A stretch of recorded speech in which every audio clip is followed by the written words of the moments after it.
All right, let's get into it. Today, we're hacking our habits. We're going to dive deep into the science of why we do the things we do, and more importantly, how we can actually take control of those automatic behaviors that pretty much run our lives.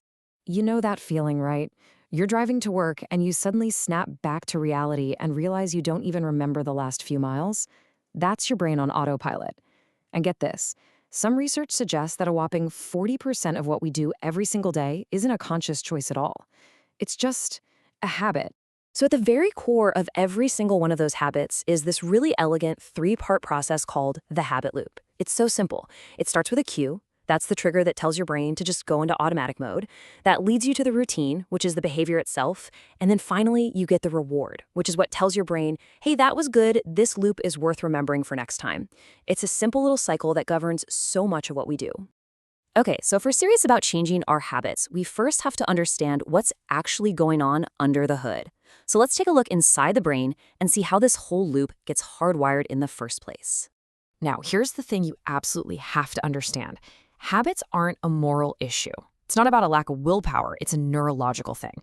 See, deep inside your brain, there's this structure called the basal ganglia. You can think of it as the command center for all your habits. It's the place where these automatic routines get stored and launched from, which, frees up your conscious mind for other stuff. And why would the brain even do this? It's really simple. It's all about efficiency. Your brain is a master at saving energy. It's constantly on the lookout for ways to save effort. So when it notices you're doing the same thing over and over again, it says, perfect, and offloads that entire task to the basal ganglia. This frees up your conscious mind, the prefrontal cortex, to focus on new challenges and bigger decisions. Habits are basically the brain's ultimate life hack. And that cue routine reward cycle, it's not just some abstract concept. It's a real physical feedback loop in your brain.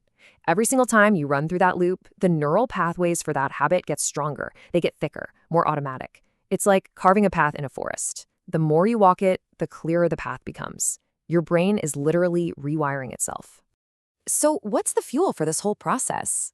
Well, it's a powerful neurotransmitter you've probably heard of, dopamine. When you get that reward at the end of the loop, your brain gets this little hit of dopamine.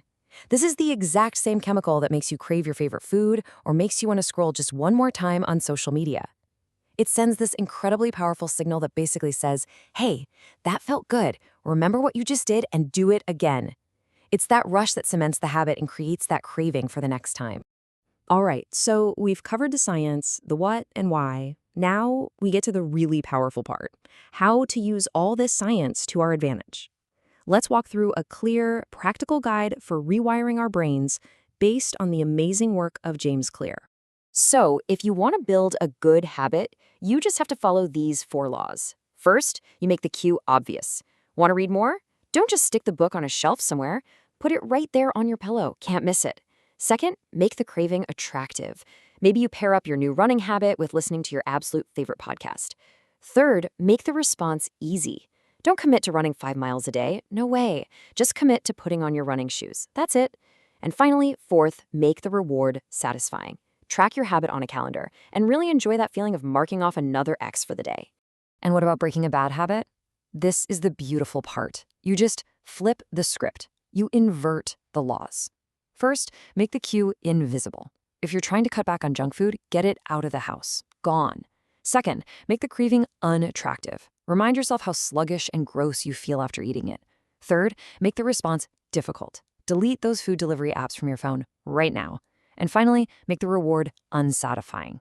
You could get an accountability partner who checks in, which adds just a little bit of social pressure if you slip up. Okay, this all sounds great, but it does bring up a pretty big question, right? I mean, we're talking about really small, simple steps. Can making a habit just 2 minutes long or slightly more attractive, can that really make a huge difference in the long run? The answer to that question is an emphatic, absolutely game-changing yes. And the massive difference it makes can be captured by this one single number, 37 times. This right here is the magic of compounding. A tiny, almost invisible 1% improvement each day. It doesn't just add up, it multiplies, it grows exponentially. So over a year, that tiny daily effort means you end up 37 times better than when you started. That's why these small atomic habits aren't just minor wins. They are literally the building blocks of incredible transformation. And this is where the whole conversation gets really, really deep. Because so far, we've been talking about changing what you do. But the real, lasting power of habits, it's about changing who you are. This is where we move beyond just simple behavior change. So often, we get obsessed with goals. I want to run a marathon or I want to write a book. But goals are just temporary finish lines. The real engine of change is your system. That's the collection of daily habits you follow. You see, you don't rise to the level of your goals. You actually fall to the level of your systems. Focusing on the process, not just the prize, that's the secret to making change stick. And here it is, the ultimate insight. Your behaviors are a mirror. They're just reflecting your identity. If you believe, deep down, that you're just not a morning person, you're going to keep hitting that snooze button. But if you start to believe you're a healthy person, you'll naturally start making healthier choices. To truly permanently change your habits, you have to start by changing what you believe about yourself. And that's exactly how you do it. It's not about some radical overnight personality transplant. No. Instead, every single time you do one of those small habits, you go for that walk, you read that one page, you write that one sentence, you are casting a vote for your new identity. And these little votes, they build up over time, and they start to create this undeniable body of evidence that you are in fact becoming that new person. So I'll just leave you with this one question. Take a hard look at your daily routines, your automatic loops. Every single one of them is a vote. The only question left is, what kind of person are those votes creating?